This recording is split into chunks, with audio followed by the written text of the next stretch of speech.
Edward von Handorf, and I currently live at 2255 Devon Place in Crescent Springs, Kentucky. And I was born in Covington, Kentucky in 1929. And the place of this interview is 1711 Fort Henry Drive, Fort Wright, Kentucky. And it's August the 20th, 2007. And this is my history about I was in the Army, and I still remember my service number, which I'll never forget. It was 52138-227. And my highest rank in the service was a PFC. So, and one of the things that I didn't say before is while we were in the service, it sounds hard to believe, but we lived on $80 a month. And we had to buy all of our equipment, and clothes, and shaving stuff, and a pack of cigarettes, and beer, and whatever. But, I had four brothers who served in the service before me, and during World War II, they were stationed pretty much all over the world. They were in France, and Bastogne, down Saipan, and one was preparing for the invasion of Japan. So Mom and Dad had some pretty tense moments during the war, at having four sons in the service at the same time, and all in the war theaters. I can still remember the 4 stars hanging in my mother and dad's front door, just as plain as can be, and they really was something to behold. But they all returned in one piece, thank God. They returned to their jobs, and they got adjusted to civilian life, and it was only a few years, and they were all married, and we had quite a few weddings for several years there. It seemed like that's all we were doing, was going to weddings. About that time in January of '51, I received my greetings from Uncle Sam, and so I had to take my turn in the service.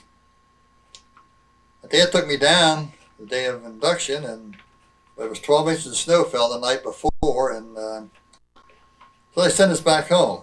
But there's no such luck the next day. They put us on buses and took us over to Cincinnati and up to this room on Fountain Square, and told us to strip down to our shorts. And we went through this physical. And next thing I knew, we were on the bus heading to Fort Knox. Needless to say, it was a cold and miserable ride, and buses didn't have too good a heat on them, and we sat on our feet and everything else to keep warm. But, we arrived at Fort Knox about 11 o'clock that evening, and we had to get the supply sergeant out of bed to get us some clothes, and he issued us 3 wool blankets and an overcoat, and they marched us down the street and put us in the barracks with no heat. It was more like a barn. It had no insulation and cold. So I climbed in bed with all my clothes on, piled on the 3 blankets, an overcoat, put my wet shoes on the foot of the bed, and went to sleep. And the next morning, the guys who put their shoes on the floor found them frozen to the floor. And the commodes and sinks were all frozen, so we didn't get cleaned up too well that morning. And that day we started processing in. What a mess. I don't know how they kept track of all these guys. They were just men everywhere. But after 4 days later, we were assigned to Company B, 7th Medium Tank Battalion. And we went through 7 or 8 weeks of infantry training and about 4 or 5 weeks of tank training. But while we were processing in, it was an experience that's had a lot of free time, and these guys were playing cards and poker and shooting dice and anything to kill time. And in doing so, this corporal come in one day, and he more or less blue goosed all the money off of the table and says, "I got turned this into the first sergeant. You're not allowed to gamble here." So he took the money and left, and we found out later that he didn't have the right to do that. So sure enough, the next day, here he comes again. Same old, same old. And he started to grab the money off the table while somebody threw a blanket over his head, and I think everybody in the barracks took a punch at him. And unfortunately, he was on the 2nd floor and they kind of rolled down the steps, and we never saw that guy again. So you learn fast when you're in the service. So then we went on to basic training, and needless to say, it was still cold at Fort Knox for some reason or other. And it was just a rush on Hershey bars. It seems like that's all we did was consume Hershey bars. And we just seemed to think that would kind of keep us warm. And several things stood out during basic training, and one of them was a place called Misery Hill. And I think anybody that took basic training in Fort Knox, they know where Misery Hill is, because it's about a mile-long hill and it is steep. And I don't think too many guys made it all the way to the top without running out of steam. Other thing was the infiltration course. That was quite an experience. For some reason or other, it was the muddiest, biggest pile of mud you ever saw. I think they watered it down personally. We crawled through there, and you had these landmines going off and splattering mud in your face, and you couldn't get up because the machine guns were firing over your head, and you just crawled through there on your belly and all the mud, and out the other side. When we got the other side, why they marched us back to the company area and let us all get cleaned up and cleaned our rifles and got everything prepared, and fall down the company street again. And lo and behold, they say right face, and they marched us out. We went through the infiltration course again. So they really indoctrinate you right there, that they tell you who's running the place. Same old thing. They just work you over. Then we went on bivouac at the end of infantry basic training, and a lot of snakes down at Fort Knox. There were snakes everywhere, and that's all we did was kill snakes before we went to bed. You didn't sleep too good that night or the next night. But while you're on bivouac, you march down the road, you leave 10 yards between men, just like you're in combat. Well, they strafe you with these airplanes. They drop these flour bags on you like bombs, and you're supposed to fall off the side of the road and find a crevice or a hole or to fall in there to get out into. So we did that once, and then the second time we did it, the field sergeant says, take a break. We all took a smoke, and I think everybody in the service smoked back then for some reason or other. And after about 10 minutes, while they get back up on the road, and we're walking down the road, and I kept looking at the guy in front of me, and I, what's he missing? And the first thing I said, Don, where's your carbine? He went back there, no gun. So he had to run all the way back to where we were, and he got back there, and it was gone. Somebody else already found it. So we get to that area where we're going to bivouac that night, and pitched our tents, and had a company formation. And we had this field first sergeant. He was a veteran of the Battalion Death March, so he's a pretty tough cookie. And what's he doing? He's standing up there with this rifle. And stands up there like this. And, all right, who does this belong to? Well, Don had to crawl up there and get it. It was his. Well, he got a pretty good chewing. And he says, I'm going to fix this so you don't ever forget your rifle again. So he tied a rope around his wrist, and he tied a rope around the trigger housing on his carbine. He slept with it, he ate with it, and he never lost his carbine after that. Another thing, we had to fire rocket grenades off of our little carbines there, and that gives you a pretty good jolt. And this one little guy in our outfit, he wasn't going to fire. No. Finally they convinced him, and sure enough, he fired it and put him right on his butt, and everybody kind of got a big kick out of that.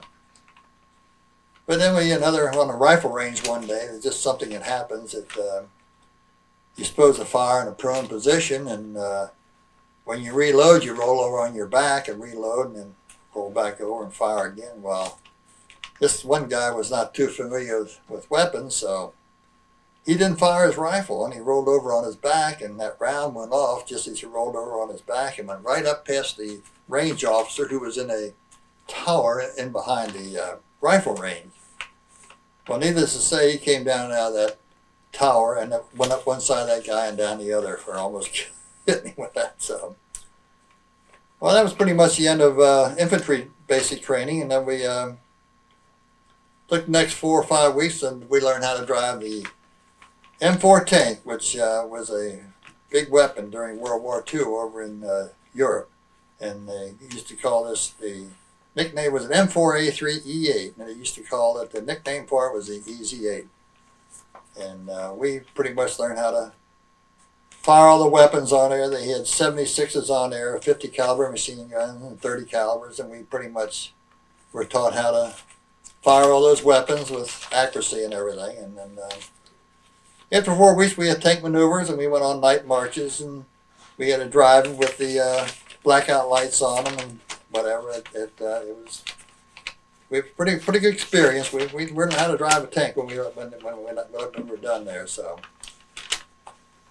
at the end of basic training, we're all pretty much indoctrinated, and they fly on a company street, and I guess there was 4 platoons of us, and about 375 guys altogether, I guess. And they picked out 12 guys, and they went to Germany, and there was lucky 52 of us were picked out, and we went to Fort Benning.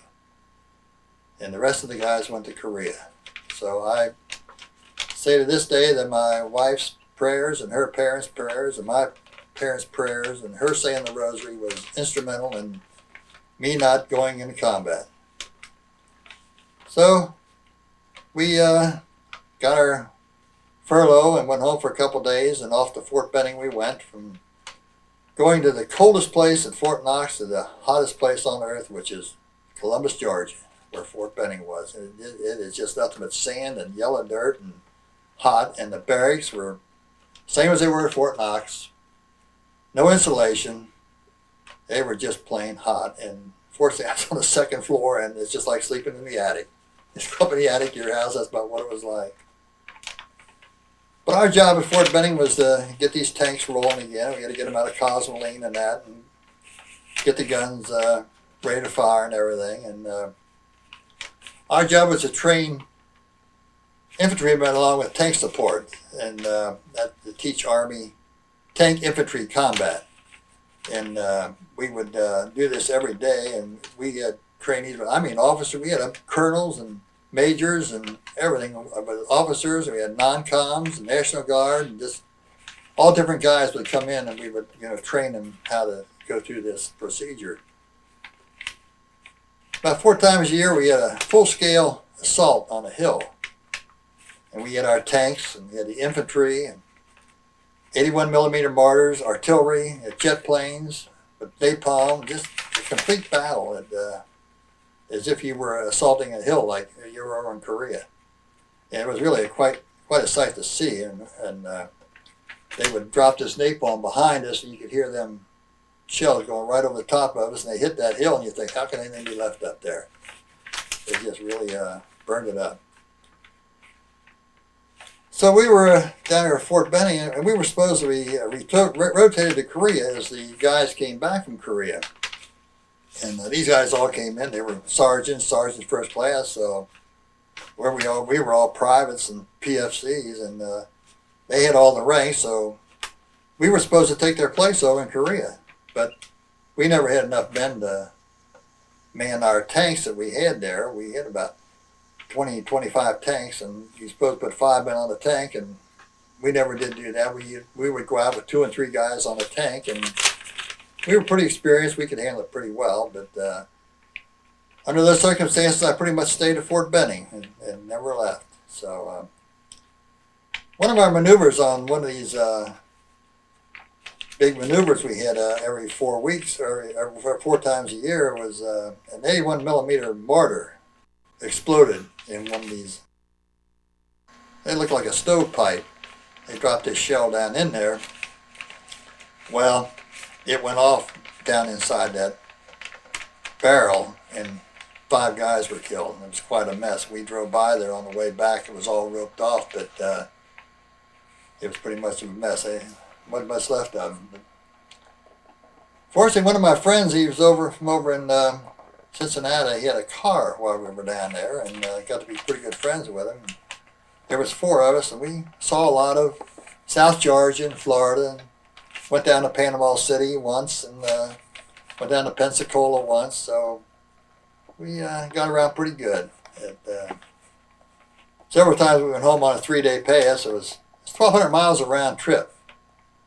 So we went home and back, and we didn't get much sleep. When we did get home, we went out with our wives or with our fiancés and whatever. So we didn't get much sleep when we went home. When September of '52, I went home on furlough and for 2 weeks, and my fiancée and I were married. And my fiance's parents and my fiance had everything pretty well planned, so all I had to do was go home and show up. They had everything pretty well prepared for us. So we had really a nice wedding, and then an uncle of hers had something to do with Gibson Hotel over there in Cincinnati. He lined us up with a hotel room up in Chicago, and so we went on our honeymoon in Chicago. We borrowed a car from her brother, and that's where we went on our honeymoon. So then the next 4 months went by pretty fast because I got home for Thanksgiving and Christmas, and which made it pretty nice. And then last week of January was spent processing out. And of course they tried to get us all to re-enlist, and that's part of the game. And I says, no thanks, I had enough. So I got my discharge and went home, and about 2 weeks later was back to work and adjusting to civilian life. And that's all.